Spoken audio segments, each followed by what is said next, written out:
Selamat datang di podcast Remaja Bijak. Stay positive, keep learning, dan jadilah remaja yang bijak.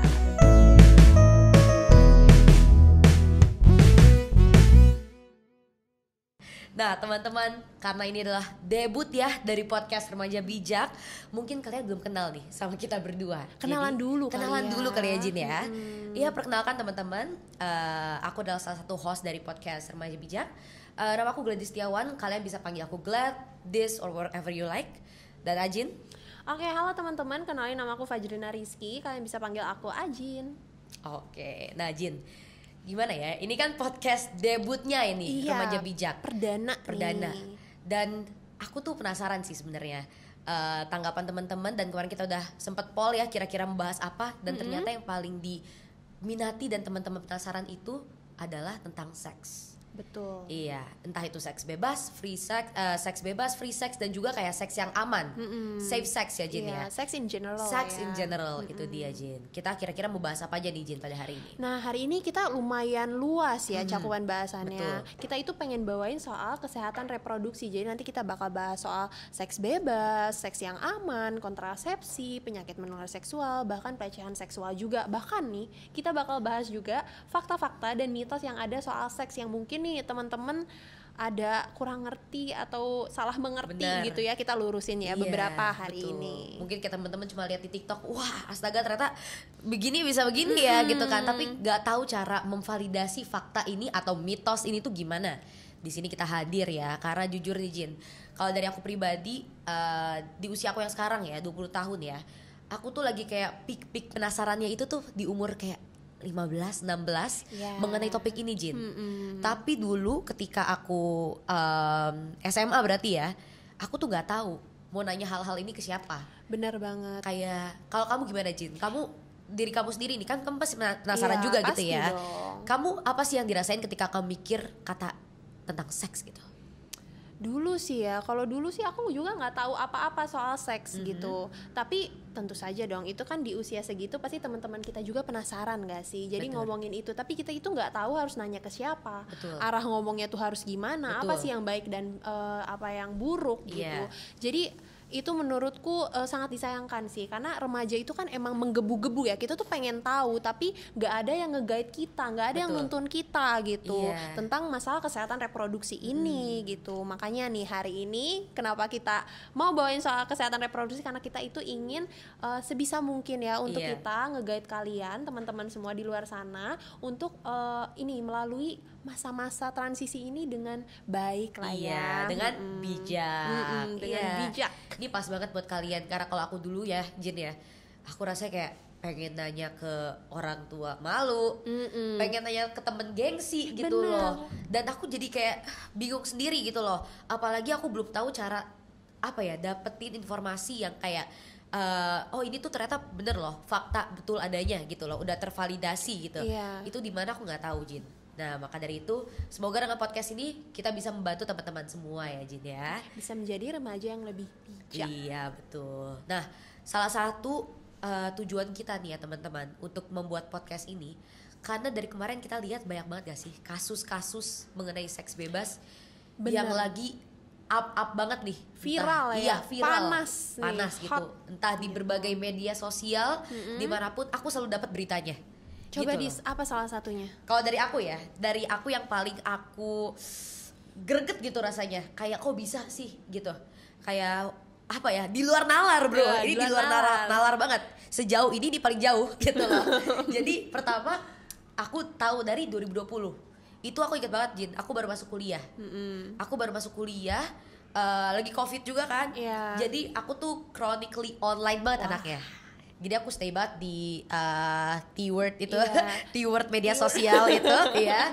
Dan aku tuh selalu setiap hari FYP aku ya, selama kayak berminggu-minggu itu tuh ada satu kasus ini, di mana ada satu pasangan remaja, dia ada seorang cowok dan seorang cewek, mereka tuh pacaran katanya dan mereka udah berhubungan seksual sebelum nikah. Ternyata kecolongan gitu, jadi ceweknya hamil di luar nikah. Akhirnya mereka kayak mungkin berdiskusi dan lain-lain ya, akhirnya mereka memutuskan untuk MBA, married by accident. Jadi ya menikah lah gitu istilahnya, karena cewek sudah hamil gitu ya. Oke, ketika udah hamil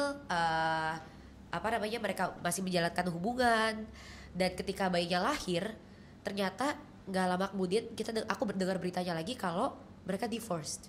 Waduh. Karena apa? Karena cowoknya selingkuh. Dimana itu tuh menurut aku kayak apa ya?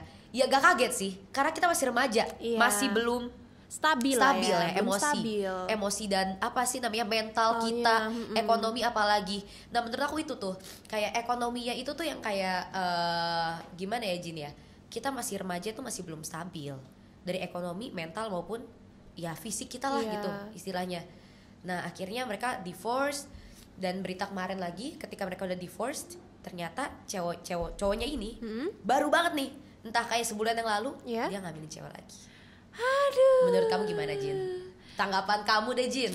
Kayaknya mungkin menurutku itu menggambarkan ya ketidaksiapan remaja untuk punya anak, untuk berkeluarga gitu. Jadi kalau misalnya aku nggak nyalahin ya teman-teman, misalnya mau nikah muda itu silakan, pilihan kalian, tapi ingat kita itu harus stabil secara mental, stabil secara finansial, stabil emosi, dan masih banyak yang harus dipikirkan untuk kedepannya gitu. Dan itu salah satu berita yang menggambarkan bahwa remaja ini tidak siap nih untuk menghadapi hal-hal tersebut gitu. Betul. Makanya menurutku penting banget untuk adanya guidance atau dituntun ya sama masyarakat sekitar, sama keluarga terutama gitu ya, agar tidak terjadilah hal seperti ini, karena kan akhir-akhirnya pun jadi kasihan kan anaknya, ibunya. Betul.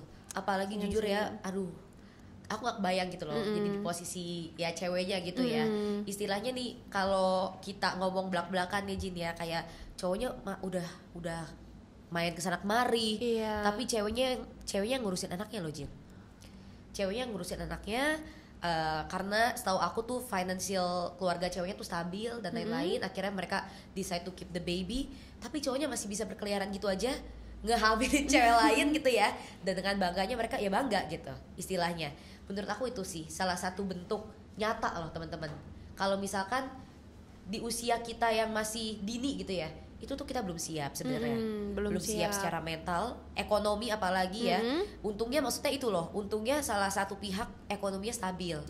Gimana kalau misalkan kedua pihak tidak stabil, itu lebih gitu sulit lagi ya, lebih susah. Iya, karena menjadi seorang orang tua itu bukan hal yang mudah ya Jin. Iya benar. Kita nggak cuma kayak oke, kita bikin anak, let's go, gue lagi baby fever banget nih, gue lagi baby fever, gue lagi pengen punya anak, ngidam anak deh, ayo bikin gitu kan. Nggak kayak gitu, nggak sesimpel itu gitu loh guys. Kalian udah kepikir belum, SPP sekolah itu mahal banget, mahal nggak sih ya? Makanan sehari-hari gitu bahkan loh. Popok aja susu buat anak tuh mahal loh. Itu aku baru tahu juga gitu ya. Aku kemarin baru berbincang ya sama mama aku, kayak Mih, besarin anak tuh mahal gak ya? Ya menurut lo kalau dihitung-hitung dari gue umur 0 tahun fetus masih dijanin aja gitu ya, ditambah biaya kelahiran itu udah nggak tahu deh. Aku kalau misalkan balikin ke mama aku, kayak aku sampai umur 80 tahun ya baru bisa ngebalikin semua dana itu. Kayak hebat gitu loh. Orang tua tuh hebat sekali. Makanya butuh kesiapan. Betul gitu. Sekali. Karena kalau nggak siap, ibaratnya lu ngurus diri sendiri aja belum siap, belum bisa, apalagi ngurus orang lain. Benar, gitu. Aku setuju banget. Gitu ya Jin ya. Iya. Dan ada fakta apa lagi nih Jin? Mungkin aku mau ini kali ya. Kemarin tuh sempat baca bahwa kalau remaja Indonesia itu ternyata banyak yang sudah melakukan hubungan seksual itu di usia 14 tahun rata-rata. 14 tahun. 14 tahun loh. Itu agak shocking sih menurutku, karena gak nyangka aja ya, 14 tahun loh maksudnya. 14 tahun kan masih ngapain Jin aku itu? 14 tahun kayaknya masih main Pet Society kan. Bener juga ya, bener. Gue sih main ya kayak diem-diem ke warnet gitu ya, dicariin sama mak gue gitu kan. Ini udah berhubungan seksual gitu loh. Kayak gimana ya Jin? Kalau dari pandangan segi kamu deh Jin, menurut kamu sudah layakkah gitu untuk anak usia segitu melakukan hubungan seksual? Pandangan kamu deh. Menurutku ya, kalau anak usia segitu masih belum mendapatkan pendidikan kesehatan reproduksi yang layak, yang baik, betul, menurutku jangan sih. Iya. Jangan melakukan hubungan bahkan di usia berapapun ya. Menurutku kalau misalnya belum punya pengetahuan yang baik soal kesehatan reproduksi itu jangan deh. Iya, betul. Bukan berarti nggak boleh ya, tapi kayak itu kan pilihan masing-masing. Iya, benar. Jadi kayak kita sih netral ya. Aku tuh netral sebenarnya, Jin. Cuma yang aku pendirian aku yang pengen teguh itu tuh kalau misalkan hubungan seksual itu tuh bukan sesuatu yang sepele gitu. Bukan sesuatu yang lu bisa lupain seharian. Kayak oke, kemarin gue beli seblak, uang jajan gue habis hari ini, lu bisa lupain gitu, gak minta lagi. Tapi berhubungan seksual itu bakal berlanjut gitu loh, bakal menetap di diri kita sendiri.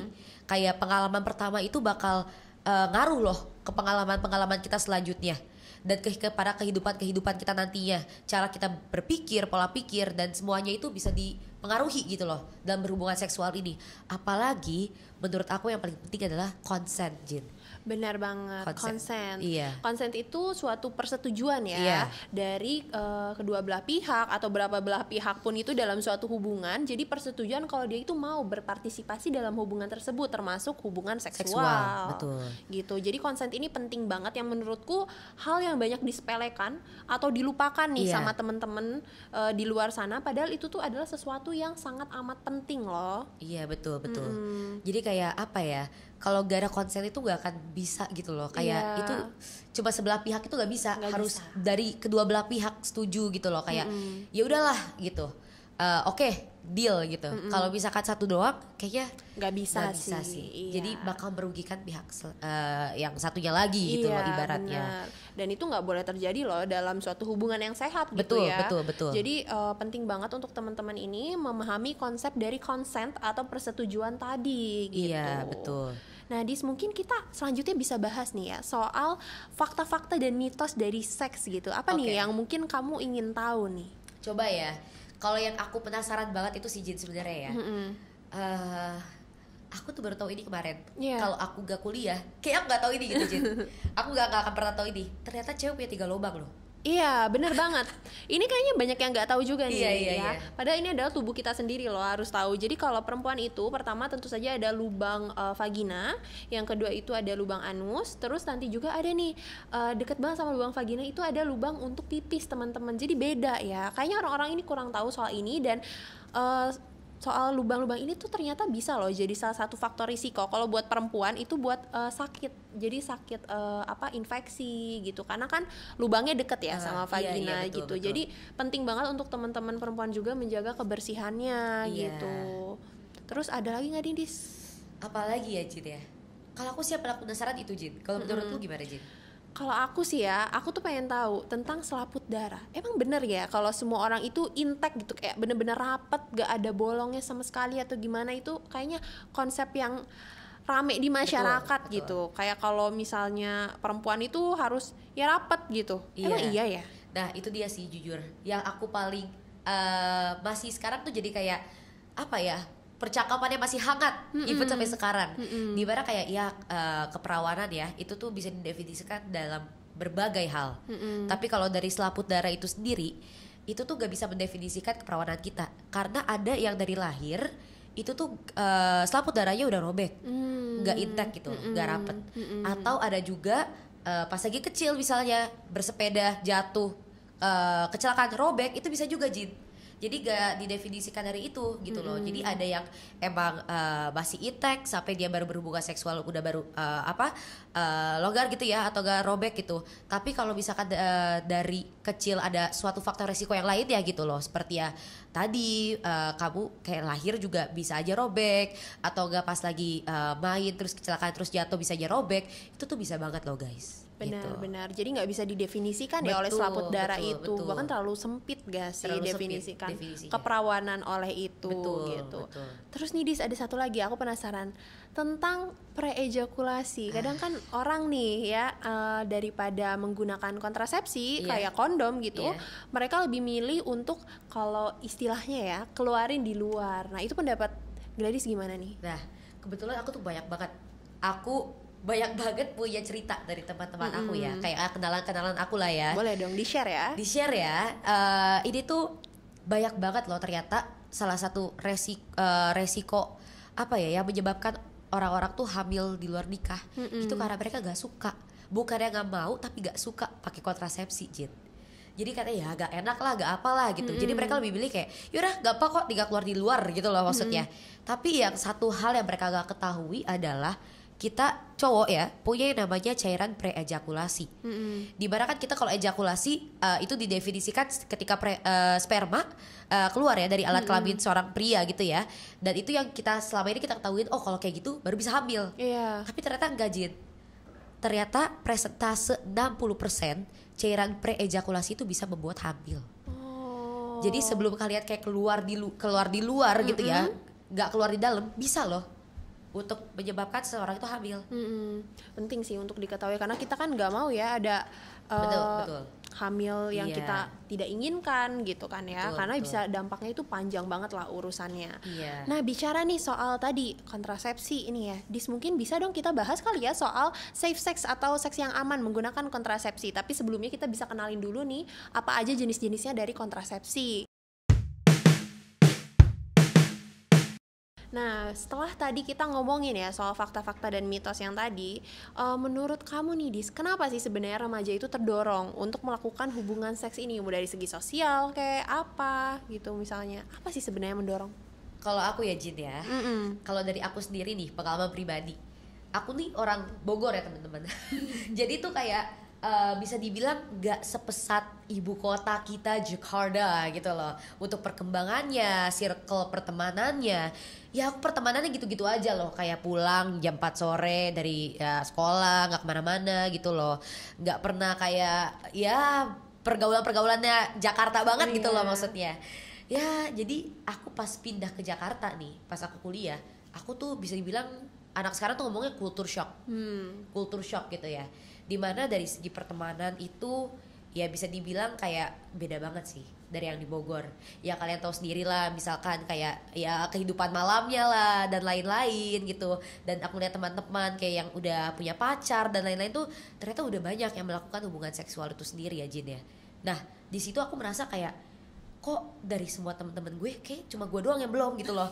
Ngerti kan maksudnya kan? Iya, ngerti. FOMO gitu loh. FOMO ya, fear of missing out itu loh. Jadi kayak lah kok gue FOMO, padahal ini bukan hal yang untuk di-FOMOin. Biasanya kalau FOMO tuh kayak yang normal-normal aja bisa gak sih? Temen gue nonton ini nih Coldplay ya, gue FOMO banget lah ini. Kayak temen gue nih udah itu sama pacarnya, gue FOMO banget. Itu salah banget sih menurut gue. Cuma itu apa adanya. Itu aku yang aku rasain pertama kali kayak oh ternyata di usia sekarang tuh orang-orang normal ya, apalagi di ibu kota ini gitu loh. Kok orang-orang udah pada kayak hubungan seksual, ya udah sebelum menikah udah free sex dan lain-lain. Aku malah merasa kayak there's something wrong with me, ngerti gak? Bukannya aku yang kayak aduh gimana, tapi aku malah kayak kebawa pikiran gitu loh Jin. Jadi menurut aku salah satunya lagi itu tergantung sih teman-teman tuh sebenarnya. Aku tuh kayak ya udah kalau kalian emang siap, kalau kalian emang mau gitu ya dengan konsen kedua belah pihak, it's up to you. Kayak aku netral banget asalkan kalian menerapkan kayak itu tadi safe sex ya, safe sex. Dan kesiapan konsen dan lain-lain. Cuma kalau dari aku sendiri tuh aku ngerasanya kayak ternyata pertemanan itu juga bisa mendorong lingkungan kita ya. lingkungan circle of friends-nya, di mana kalian apa sih namanya tinggal ya di Jakarta misalkan. Besar dan tinggal. Iya bisa juga ya misalkan kalau misalkan di Jakarta kayak lebih pesat, lebih luas gitu pertemanannya, bisa juga terdorong kayak tadi FOMO pengen ikut-ikutan, atau mungkin ada juga loh Jin yang kayak di ceng-cengin sama teman-teman ya. Bisa ini juga. banyak banget loh kayak yang di gue udah nih kemarin sama si A, kapan kalau nggak pernah, itu tuh bisa banget. Kalau orang-orang yang kayak gampang terjerumus tuh bisa banget gitu loh. Jadi menurut aku tuh dorongan-dorongan sama circle of friends ya. Iya benar sih, benar, aku setuju banget sih ya. Lingkungan itu pengaruhnya besar banget sih dalam membentuk pribadi seseorang. Jadi emang pertama ya harus pilih-pilih juga circle of friends. Tapi salah satunya juga kita harus tahu lah ya tentang seks itu sendiri gitu ya. Kita harus punya bekal ilmunya gitu ya, biar ya tidak terjadi hal yang tidak kita inginkan lah ya. Karena tadi seperti yang udah ada Gladys bilang nih, aku setuju banget bahwa seks ini bakal terus berlanjut gitu loh. Ini tuh dampaknya bisa panjang loh. Bukan sesuatu yang sepele gitu kan ya. Jadi penting juga buat teman-teman untuk memikirkan kedepannya seperti apa. Apakah dengan aku melakukan ini adalah hal yang bijak gitu. Apakah ilmuku sudah cukup gitu kan ya. Penting juga untuk teman-teman refleksikan diri sendiri sih menurutku. Karena itu nggak sesimpel itu ya. Bener. Banyak banget resiko yang harus kita pikirin. Iya benar. Gitu loh. Kalau aku orangnya tuh selalu gitu, Jin, setiap mau melakukan suatu kegiatan, setiap mau melakukan sesuatu kegiatan, aku tuh selalu mikir dampak-dampak dan resiko terlebih dahulu. Is it good for me? Am I ready for this? Selalu kayak gitu. Itu yang membuat aku refleksikan sampai bisa dibilang kayak overthinking sendiri, which is good untuk hal-hal seperti ini gitu loh. Kayak ya hal-hal bukan simple yang bukan one hit wonder sehari lu bisa lupain, enggak gitu loh. Jadi kayak bagus banget teman-teman, baik banget untuk merefleksikan lagi ke diri sendiri. Iya benar. Jadi kalau untuk hal-hal kayak gini menurut aku sih kita tanyakan ke diri kita sendiri dulu. Are we ready gitu kan ya? Gitu. Apakah ini akan berdampak bagus untukku gitu kan ya? Benar betul, banget. Jin. Jadi, setuju. Iya, jadi berhubungan tadi kita ngomong resiko dan lain-lain ya Jin ya. Ada nih salah satu cara pencegahan untuk mencegah resiko-resiko itu terjadi. Iya benar. Resiko-resiko dari hubungan seksual itu terjadi yang mengarah pada jadinya free sex gitu ya. Nah kita mau ngomongin tentang safe sex sekarang. Iya, safe sex. Dimana salah satu faktor untuk mendukung safe sex itu sendiri adalah alat-alat kontrasepsi. Benar, alat-alat kontrasepsi nih. Karena tadi kan kita udah bicarain ya soal free sex itu seperti apa. Terus habis itu ternyata banyak juga nih dampaknya yang berkepanjangan. Nah mungkin Adis bisa nih kenalin alat-alat kontrasepsi yang ada nih, yang kamu kenal aja nih. Oke, coba ya, aku kenal ya. Ya aku kenal ya kan. Lu kenal banget ya sini. Enggak, jadi kalau tahu gitu ya. Tahu. Kalau aku tahu ini ya, alat-alat kontrasepsi. Aku coba posisiin diri aku sebagai orang awam ya, Jin ya. Kalau sebagai orang awam ya aku paling tahu ya kondom. Ya iyalah, ada dijual dari di di A gitu kan. Banyak banget gitu kan di mana ya, di samping-samping kasir gitu ya, depan-depan kan. Sampai dulu tuh aku pas kecil aku pernah kira itu permen. Itu sama banget kan. Abisnya kayak warna-warni, kenapa sih bikin warna-warni? Bisa gak black and white aja gitu? Warna-warni anak kecil kayak ini apa ya? Aku pengen kayak rasa jagung gitu.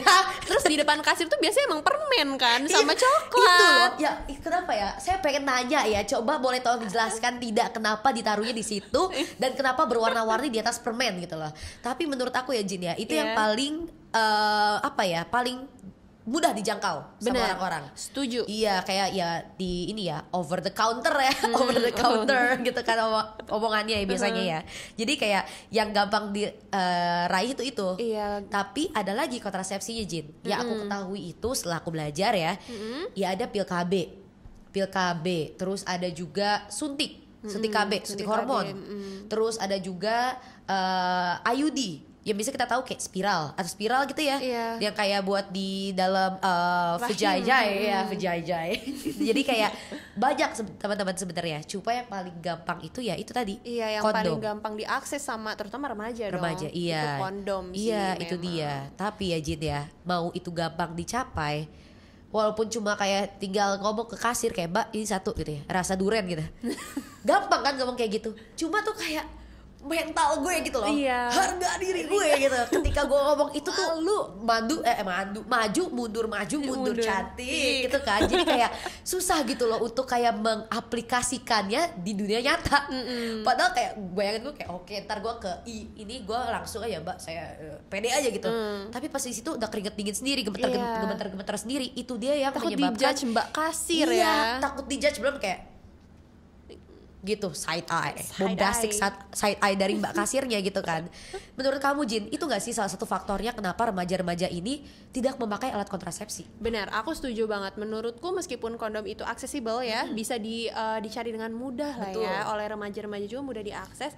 Tapi rasa malunya itu loh, karena emang secara general itu, secara umum seks itu akan sesuatu yang tabu, sesuatu yang harus kita sembunyikan gitu loh. Jadi ya remaja-remajanya juga malu lah ya untuk membeli alat kontrasepsi yang sebenarnya bisa menghindarkan mereka dari banyak hal-hal buruk loh. Betul. Bener. Dan salah satu hal buruknya ini yang mungkin ya, selain mungkin perlu kita bicarakan, selain kehamilan di luar nikah itu tadi atau ketidaksiapan dalam hamil tadi ya, dalam punya anak, itu adalah penyakit menular seksual. Betul, Jin. Dan penting banget gak sih sebenarnya untuk tahu soal penyakit menular seksual ini? Iya, betul. Nah, tapi ya juga nih, nanti kita akan bahas mengenai penyakit menular seksual secara ya detailnya ya Jin ya. Nah tapi teman-teman ya, karena menurut aku nih kalau kita mau mengaplikasikan safe sex itu sendiri, yang paling lini utamanya adalah itu tadi, kontrasepsi kondom. Itu yang paling mudah digapai. Kayak at least if you want to do the sex itself, kayak do it safely gitu loh. Dan dimana kita harus ya apa ya, lawan rasa malu itu untuk apa? Mending gue malu deh daripada gue kedepannya resiko hidup gue gitu loh, kayak kepanjangannya gitu. Malu cuma 5 detik gitu gak sih Jin? Malu keluar dari tempatnya juga udah gak malu lagi. Mbak-mbaknya juga udah ketemu 50 orang lagi kok yang beli kondom juga gitu loh. Kok nanti juga. Tapi kalau misalkan resiko ke depan hidup kita itu bakal gak bisa diubah. Gak bisa diubah, jangan dipertaruhkan lah ya. Dan itu yang paling gampang juga kondom itu sendiri, karena ya setahu aku ya Jin ya, suntik KB, pil KB dan IUD itu emang ada di rumah sakit. Ada. Cuma itu susah dan apa ya? Secara resmi itu untuk keluarga aja gitu loh, untuk orang-orang yang sudah menikah. Dimana namanya juga keluarga berencana ya, apa namanya singkatannya KB ini. Jadi dimana kita harus berkeluarga dulu. Kalau di Indonesia sih realitanya seperti itu ya teman-teman ya. Jadi untuk suntik KB, pil KB dan kayak IUD tadi, kalau teman-teman mau secara resmi mendapatkannya di rumah sakit, itu mostly itu emang harus menikah terlebih dahulu. Ada syarat-syaratnya ada syarat-syaratnya gitu. Ya beda ya kalau kita ngomongin di luar negeri tuh udah ada kayak kebijakannya beda lagi lah. Iya, kebijakannya beda lagi. Udah ada plan B, bisa diakses di apotek manapun, apotek terdekat gitu ya. Kalau di sini tuh susah Jin. Makanya menurut aku penting banget nih teman-teman untuk mengetahui yang paling mudah itu ya kondom. Yang paling accessible lah, yang bisa kalian jangkau dengan mudah gitu. Jadi lawanlah rasa malu itu ya teman-teman, seperti kata Gladys. Tadi juga mbaknya lupa lagi kok ketemu 50-100 orang selanjutnya ya. Dia juga akan lupa. Jadi lawanlah rasa malu itu dibandingkan mempertaruhkan masa depan kan. Betul, itu dia. Masa depan kita itu nggak bisa, nggak bisa diubah lah, jangan dipermainkan gitu kan ya, jangan disepelekan. Betul. Oke, mumpung tadi kita bahas juga nih soal kontrasepsi dan dampak-dampaknya, kita bisa bahas juga nih soal penyakit menular seksual nih, Dis. Mungkin aku mau sampaikan sedikit ya teman-teman, apa sih yang harus kita aware, kita tuh harus was-was gitu ya dengan yang kita alami sendiri nih. Jadi kalau misalnya nih teman-teman mengalami rasa gatal di kemaluan, rasa sakit, terus bisa juga sampai demam, ada luka di kemaluannya, misalnya keluar cairan seperti nanah, berbau, warnanya kuning atau sebagainya, itu bisa jadi teman-teman itu terkena penyakit menular seksual. Dan menurut aku ini kenapa teman-teman penting untuk aware, karena ini tuh berbahaya loh. Bukan cuma buat diri sendiri, tapi ini tuh bisa ditularkan. Bisa tertular mau ke wanita, ke pria, ke semuanya bisa tertular. Bahkan ya kalau misalnya di keluarga itu suaminya ya jajan lah ya di luar, terus ternyata dia terjangkit penyakit menular seksual itu, terus tertular ke istrinya sedang hamil, kan bahaya dong buat janinnya. Itu bahaya banget sih Dis. Jadi teman-teman semua harus aware lah ya, seenggaknya tahu gitu. Kalau aku mengalami ini, mungkin nggak sih aku mengalami penyakit menular seksual, ya nggak sih? Kalau udah gitu kita sebaiknya gimana ya Dis? Kalau udah mengetahui gejala-gejala tadi nih, harus cari bantuan ke siapa sebenarnya? Betul. Jadi kalau untuk gejala-gejala penyakit menular seksual tuh udah banyak ya, udah banyak banget Jin. Jadi penyakitnya itu sendiri ya kalau di bahasa, ya kalau di medisnya tuh ada yang kita sering dengar chlamydia, sifilis, gonore, raja singa ya, raja singa itu dia. Jadi banyak banget teman-teman sebenarnya penyakitnya itu. Tapi gejala-gejalanya sih menurut aku itu aja ya. Gatal lah, nyeri ketika berkemih, ketika berhubungan seksual. Terus kayak kalau cewek ya biasanya keputihan, keputihannya berbau busuk gitu kan. Kan normalnya keputihan tuh yang gak berbau gitu ya. Ini berbau busuk, berbau seperti susu basi gitu loh. Terus kalau yang cowok juga kadang-kadang keluar apa namanya? Pus ya. Nanah gitu-gitu. Jadi banyak banget teman-teman gejalanya sebenarnya. Dan yang harus diperhatikan itu ketika kalian sudah mendapatkan gejala-gejala seperti itu, harus ke bantuan profesional, which is ya rumah sakit gitu. Kalau cewek-cewek bisa di ibaratnya apa sih namanya, periksa dalam ya, periksa dalam.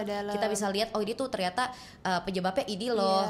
Biar apa? Biar kita nggak bisa menularkan ke orang lain gitu ya. Jadi bahaya banget soalnya teman-teman. Jadi kalau misalnya mengalami hal-hal seperti tadi ya yang mungkin udah kita mention, itu bisa langsung aja teman-teman cari bantuan profesional, dokter di rumah sakit ataupun di klinik, atau dokter yang aksesibel aja lah ya, yang mudah diakses dulu gitu. Iya, karena banyak banget loh Jit pengalamannya. Kayak aku pernah denger ya, waktu itu aku pernah across this TikTok dari salah satu dokter yang hebat banget. Menurut aku dia hebat banget dokternya. Dan ternyata tuh gini, jadi banyak banget istri gitu ya, ibu-ibu di luar sana yang terkena penyakit menular seksual.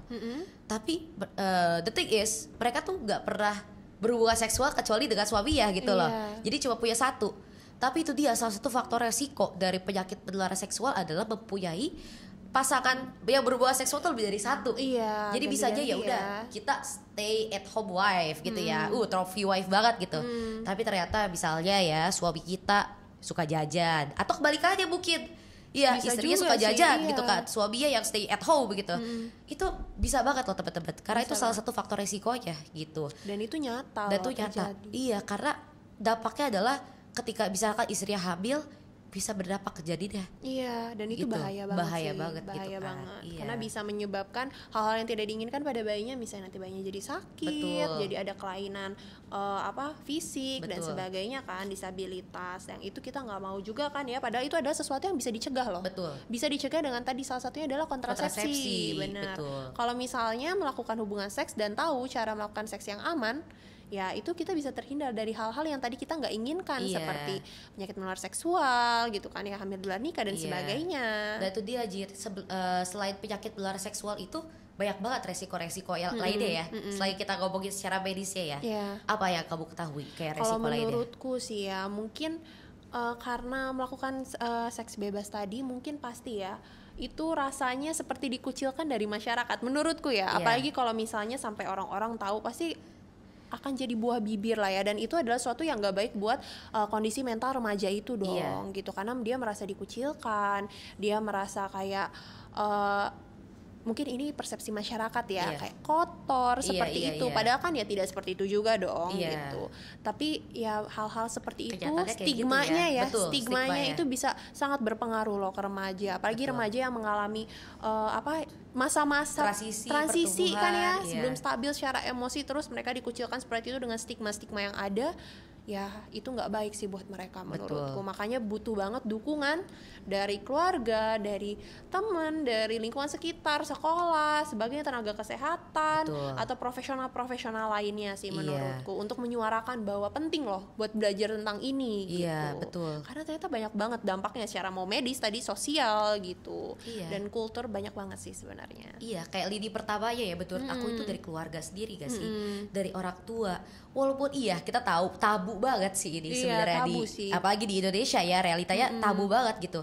Coba ya kita kan sebagai orang tua, sebagai keluarga terdekatnya, atau gak usah orang tua juga gak apa-apa, kalian punya adik, kalian udah mengerti tentang hal ini, kalian udah cari tahu sendiri, kalian beritahu ke adik kalian.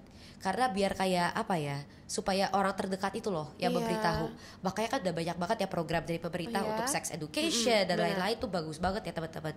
Karena banyak banget realitanya teman-teman belum ada yang tahu banyak hal tentang ini gitu. Iya benar banget, jadi harus diupayakan ya untuk edukasi ini. Mungkin bingung mulainya dari mana, tapi bisalah kita kan manusia kan belajar gitu. Kita bisa dong gitu melindungi demi melindungi teman-teman, keluarga, orang-orang tercinta kita di sekitar.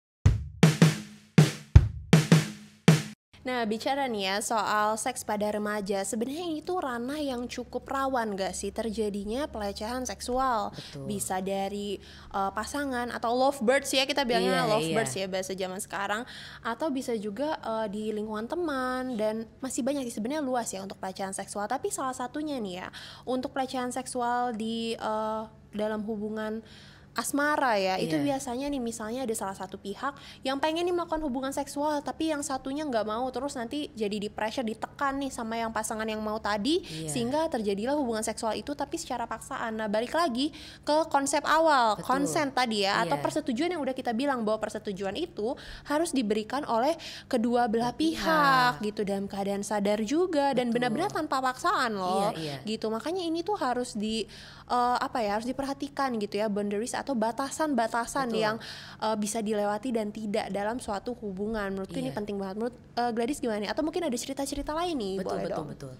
Aku mikirnya juga kayak gitu, Jin. Jadi jujur kalian juga pasti udah sering denger ya, kayak misalkan kita lagi pacaran nih, lagi honeymoon phase ya banget gitu kan sama sama pasangan kita. Terus tiba-tiba udah 5 bulan menjalani hubungan. Ini real nih, Jin. Banyak banget pasti kayak ada omongan kayak gini, misalkan si cowok atau si cewek udah kebelet banget nih mau melakukan hubungan seksual gitu, tapi pasangannya tuh belum siap. Salah satunya tuh belum siap, pasti bisa aja namanya gaslighting.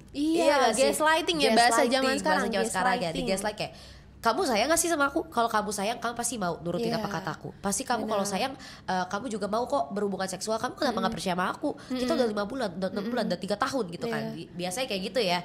Itu tuh salah satu faktor yang kayak bikin kita tuh under pressure gitu loh. Nah nantinya kalau misalkan kalau konsen itu tidak terjadi ya antara kedua belah pihak, itu bisa jadi namanya pelecehan seksual loh, Jin. Bisa jadi pelecehan seksual. Bisa jadi pelecehan seksual.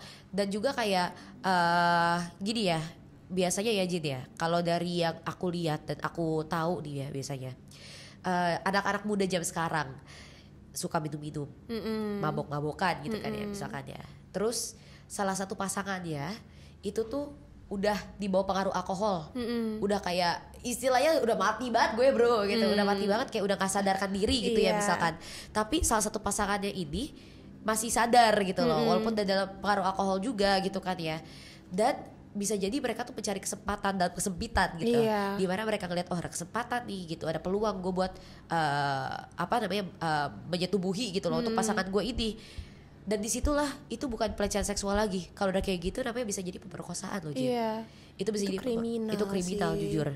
Karena jujur ini tuh gak sekali 2 kali aku pernah denger gitu loh. Itu banyak banget. Nah ini nyata loh teman-teman. Jadi harus hati-hati ya. Harus hati-hati. Kalian apalagi ya sekarang jadi kita ngomongin tentang alkohol dan lain-lain, itu tuh kalian harus tahu batasan kalian juga gitu loh. Batasan kayak lingkungan yang amannya seperti apa. Percaya sama orang. Itu kayak kalian kalau mau minum minum sama orang yang kalian percaya lah, sama yang kayak udah yang benar-benar bisa menjaga gitu, saling menjaga. Iya, tapi kalian juga nggak bisa bergantung sama orang lain, kalian harus percaya sama diri sendiri. Itu karena kalian yang menjaga diri kalian sendiri gitu. Jadi banyak banget kayak gitu loh Jin. Dan balik lagi gaslighting lo bisa loh, kayak lah gue juga semalam di bawah pengaruh alkohol kok, gue juga mabok semalam, ya udahlah gitu, lupain aja kita berdua sama-sama mabok. Padahal kan kenyataannya gak gitu. Nggak gitu lah, nggak ada konsen, nggak ada persetujuan tadi di awal kan. Gak ada percakapannya kayak kayak lu setuju gak kalau kita gini-gini gak ada itu loh. Balik lagi ke konsen itu, persetujuan itu sama-sama benar-benar penting ya. Sepenting itu, jangan disepelekan ya teman-teman. Terus salah satunya juga nih, mungkin kita harus tahu batasan pelecehan seksual ini kan bisa terjadi bukan cuma di hubungan percintaan aja ya, bisa juga misalnya sama temen di lingkungan sekitar gitu. Apa sih yang sebenarnya harus diketahui di soal batasan? Mungkin ada cerita juga yang bisa disampaikan gitu untuk menyampaikan pesan ini ya teman-teman, biar lebih seru lah dengarnya gitu. Jadi gini teman-teman, ini pengalaman ya. Jadi waktu aku gak usah sebutin lah, pokoknya dulu itu tuh aku punya temen, dia itu suka kayak megang-megang megang-megang private body parts kita gitu ya, yang cewek gitu. Ini lawan jenis nih teman-teman. Tapi ketika dipegang, misalkan dia gak nyaman, kayak aduh apaan sih, jangan pegang-pegang gue, atau kayak ini my private parts gitu, lu gak bisa pegang senaknya. Tahu gak ujung-ujungnya dia tuh kayak gaslighting lagi, kayak lu gitu doang, baper gak asik lu gitu. Kayak itu loh, kayak gaslighting itu sendiri yang bisa kayak bikin, apalagi misalkan terjadinya itu pas kita lagi masih kecil loh Jin. Pas kita lagi kecil, oke, dipegang, misalkan jalan kan sama temen deh Jin. Banyak loh kejadian di luar sana yang misalkan anak umur 5 tahun udah dipegang-pegang sama omnya, sama ayahnya sendiri, bahkan banyak kan kamu suka ngeliat berita kayak gitu gitu kan. Dan mereka tuh gak tahu kalau itu tuh ternyata gak boleh dan gak benar gitu. Gak benar. Itu dia. Dan mereka punya hak loh buat baper. Betul. Baper yang itu. Dan menolak tuh mereka punya hak. Mereka gitu. tuh punya hak buat menolak. Tapi itu dia, mereka kurang edukasi, kurang bekal, kurang bimbingan dari orang-orang terdekatnya. Kalau misalkan ini private parts kita, ini harus kita jaga. Gak boleh dipegang sama orang gitu. Ciuman gitu-gitu. Gak boleh dilihat sama orang gitu. Harus tahu. Betul. Tapi pada kenyataannya ternyata banyak loh anak-anak yang jadi korban, mereka gak tahu gitu. Bahkan mungkin sampai remaja pun masih banyak loh yang nggak tahu kalau ini tuh bagian yang nggak boleh disentuh orang. Kalau gue baper ya nggak apa-apa gitu, karena emang ini tuh bagian yang sebenarnya privasiku gitu ya, batasan-batasanku. Orang tuh harus tahu batasan masing-masing gitu kan. Itu dia, bisa jadi kayak karena gaslighting dari kecil itu ya, dari kejadian dia waktu kecil itu bisa mempengaruhi mindsetnya dia ke depannya, pas lagi dia dewasa gitu loh. Jadi kalau ada orang yang megang, ada orang yang kayak wah asal pegang sana sini dia kayak terima aja karena apa, di mindset dia kayak kalau gue gak nurutin kata dia gue gak asik orangnya, gue baperan dan gue gak mau dicap kayak gitu. Padahal enggak sama sekali. Kalian harus punya prinsip, punya batasan, punya boundaries dari kecil. Dan itu harus dipegang. Betul, itu dia. Jadi banyak banget sih Jin yang belum tahu tentang kayak boundaries, batasan-batasan mana aja yang kalau misalkan udah ngelewatin batas gak boleh gitu. Dan ini tuh harus dikasih paham sejak seorang itu kecil malah menurutku ya. Betul. Dan perlunya juga itu dia edukasi dari lingkungan, dari keluarga, dari sekolah mungkin kan ya, luas lah ya kalau untuk edukasi itu siapapun sebenarnya bisa, tapi cara penyampaiannya itu. Nah salah satunya itu penting banget untuk ngasih tahu soal batasan tadi sih ya. Biar nggak kebawa sampai gede ya. Betul. Karena ini seru banget loh. Aku jadi keinget cerita ini di Jin. Ini baru banget terjadi sama adik aku, temannya adik aku. Sebulan yang lalu. Jadi ceritanya itu temannya ini masuk UKS di salah satu sekolah ya di kota aku. Terus dia masuk UKS, katanya UKS itu gelap posisinya. Terus udah UKS-nya gelap, dia lagi sakit, tiba-tiba dia dengar ada suara cowok gitu kan. Kak, aku dari anak kelas 4 kelas 6 SD gitu ya, kelas 6A gitu. Dan aku tuh punya tugas anatomi katanya. Boleh gak aku cium ketek kakak? itu kalau misalkan nih, oke, kalau kalian di posisi anak kelas 7 SMP gitu ya, misalkan ya. Ada yang kayak gitu, tugas anatomi udah bawa iming-imingnya bawa tugas gitu ya, tugas dari guru gitu misalkan. Which is gak mungkin kan tugas anatomi you ketek buat apa gitu kan. Dan tuh ada loh namanya fetish gitu ya teman-teman ya. Fetish itu tuh apa ya, kayak kesukaan yang agak-agak tidak lazim mungkin ya kadang-kadang gitu ya. Ada fetish kaki lah, fetish ketek mungkin kayak kejadian ini. Nah untungnya karena pembekalan sex education ya si cewek ini yang lagi sakit itu, bekalnya itu dari orang tua dan dari sekolah itu bagus banget, dia langsung red flag nih bro. Ini red flag banget, ini sesuatu yang tidak wajar. Mana ada tugas anatomi tiba-tiba ketek. Dia tahu bahwa dari dia ketek gue aja itu private parts gue. Gak mungkin dong gue kasih orang asal yang gue gak kenal buat nyium-nyium ketek gue. Jadi dia kayak gak boleh lah gitu. Ini kayak gak apa ya, aku gak nyaman gitu loh. Gak usah, emang kamu dari mana, kamu namanya siapa. Dia gak mau kasih tahu dan dia pergi katanya. Itu dia. Itulah pentingnya ya. Penting ya, betul. Edukasi tadi. Nah tapi nih Dis, kalau misalnya pelecehan seksual itu udah terjadi, apa sih yang sebenarnya kita bisa lakuin? Oke, kalau menurut aku ya, pelecehan seksual ketika sudah terjadi, maupun itu dari berbagai formnya tadi ya, yang kita sebenarnya salah satu lagi nih yang paling kayak apa ya, banyak banget sebenarnya di kehidupan sehari-hari. Bahkan kemarin aja aku baru nyebrang dari tempat aku ke kampus, itu kena catcall. Iya benar, catcall itu lazim banget gak sih kita temuin? Sering banget. Jadi bener sering banget, kayak itu dia tadi, kalau misalkan kita di catcall, kalau misalkan kita kelawat balik, bisa jadi kayak dibilang alah baper nih orang atau gimana gitu kan, gak asik di cewek. Padahal ya tapi juga catcalling, kita juga jadi gak nyaman gitu kan ya Jin ya. Tapi kalau misalkan untuk ketika kita sudah bertemu dengan atau udah mengalami pelecehan seksual itu sendiri, banyak banget loh orang-orang yang bisa kita curhatin lah istilahnya. Bisa pertama, kalau misalkan kalian masih bersekolah ya, SMA, SMP, SD, pertama itu orang tua. Iya benar. Orang tua kalian. Terbuka ke orang tua kalian. Pasti mereka bakal dengerin, mereka juga bakal menolak kalian. Tapi kalau kalian berasa belum nyaman dan kayak emang beberapa anak tuh gak deket gitu ya sama orang tuanya, bisa kemana coba Jin? Menurutku sih bisa ya cari misalnya guru yang terpercaya, orang dewasa yang terpercaya gitu. Jadi setidaknya adalah gitu tempat dimana kita bisa bercerita, mencari orang yang bisa memberikan solusi gitu selain mendengarkan gitu ya menurutku.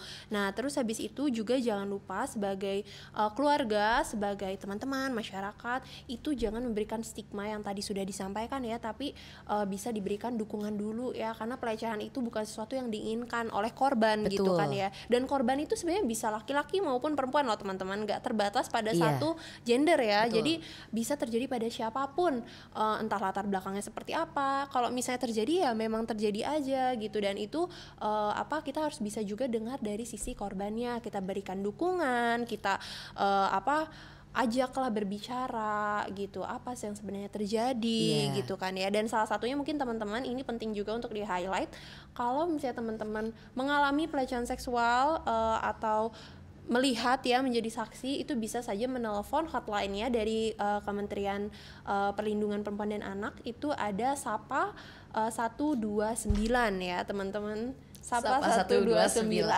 Oke. Boleh ya nanti dihafal. Jadi apabila terjadi sesuatu yang memang tidak diinginkan terjadi seperti pelecehan seksual tadi, itu bisa langsung dilaporkan gitu kan ya. Aku setuju banget sama Ajin tadi statement dia. Pelecehan seksual itu gak cuma biasa terjadi di wanita, bisa juga terjadi di pria gitu ya. Dan juga banyak banget formnya. Kita udah ngomongin tadi tentang kayak konsen ya. Berhubungan seksual itu sendiri bisa pas lagi ya tadi lah kayak jadi jatuhnya perkosaan ketika satu pihak gak setuju tapi pihak satunya maksa. Bisa jadi ketika di bawah pengaruh alkohol atau obat-obatan gitu ya. Bisa juga terjadi di bawah gak dalam form seperti itu tapi form kayak sentuhan dari bagian-bagian tubuh yang pribadi gitu ya, bagian-bagian tubuh yang bersifat private, dan juga bisa jadi dari catcall, dan juga biasanya itu dia korbannya itu loh, kita harus berikan dukungan, karena biasanya itu ya teman-teman ya, yang aku pernah lihat ada waktu itu ada eksibisi di Jakarta atau di Indonesia, dia itu menampilkan beberapa pakaian dari korban pelecehan seksual. Di mana baju-bajunya itu aku nangis loh pas aku lihat TikTok itu loh, Jin. Baju sekolah. Iya, baju sekolah itu ada baju sekolah, ada baju daster, ada baju even, tau gak sih kayak baju ada hijab full sampai benar-benar ketutup, itu masih menjadi korban pelecehan seksual. Dan itu bisa terjadi pada siapapun. Di mana stigma di masyarakat ini tuh yang kadang-kadang bikin aku miris ya, kayak itu mah gara-gara ceweknya atau cowoknya bajunya kebuka, mengundang tuh, gak bisa dong nyalahin pikiran pelaku. Kalau kayak gitu apa sih ya kayak kata-kata yang kayak ini, api asap tuh gak akan ada kalau gak ada api. Iya itu loh, itu yang bikin aku miris kadang-kadang komen-komen seperti itu, karena itu semua balik lagi ke mindset kita loh mindset. Kalau punya fetish, punya obsesi seksual, ya silakan, tapi jangan dilampiaskan dengan cara yang salah dong. Melecehkan orang itu tidak benar. Betul. Harus diberi diberi edukasi tadi. Seperti ada pepatah yang bilang katanya protect your daughter tapi educate your son. Kebalik ya? Kebalik. Jadi kayak biasanya tuh orang-orang ngomong kayak protect your daughter, bukannya protect your son atau kebalikannya gitu kan. Tapi why? Kenapa nggak kita educate our son and our daughter? Dua-duanya gitu. Dengan educate kita bisa protect juga justru. Itu dia. Bukan cuma protect satu pihak tapi yang lainnya dibiarkan, tapi kita bisa edukasi keduanya. Betul. Itu dia, makanya pengaruh bimbingan dan bekal dari orang-orang terdekat, dari pihak sekolah untuk sex education dari pemerintah, dari pihak keluarga apalagi ya, dari orang tua, dari sejak dini gitu loh. Karena banyak banget loh korban pelecehan seksual itu gak di umur kayak 15 tahun ke atas, 20 tahun ke atas, tapi di balita aja. Kemarin ada kasus anak bayi dilakukan terkena pelecehan seksual oleh orang tuanya, bayi loh teman-teman. Itu banyak banget. Itu kenyataannya seperti itu, mirisnya gitu loh. Mirisnya seperti itu, dan ternyata banyak. Nah, dari yang tadi udah kita omongin kan, tadi kita udah ngomongin seks bebas, seks secara umum, terus pelecehan seksual, ada kontrasepsi, bahkan dampak-dampak dari seks bebasnya kalau kita tidak melakukan seks aman ya, safe sex. Nah, dari situ aku harap teman-teman bisa mengingat poin-poin pentingnya, kemudian apa hal-hal baiknya bisa diterima, kemudian bisa membuka wawasan teman-teman juga, dan menjadi sumber inspirasi bagi teman-teman di luar sana. Gitu. Betul. Jangan lupa untuk subscribe, like, dan share podcast Remaja Bijak ini ke teman-teman kalian. Dan jangan lupa juga teman-teman bisa leave a komentar aja di bawah ini tentang podcast kita nih gimana sih, atau mungkin isu-isu selanjutnya yang pengen dibahas. Iya, teman-teman kalau punya kayak request dong, aku bawa topik ini bisa banget teman-teman untuk request di kolom komentar di bawah. Dan juga jangan lupa podcast Remaja Bijak, stay positive, keep learning, and jadilah remaja bijak. Ayo kita bangun komunitas yang peduli dan saling mendukung. Dadah.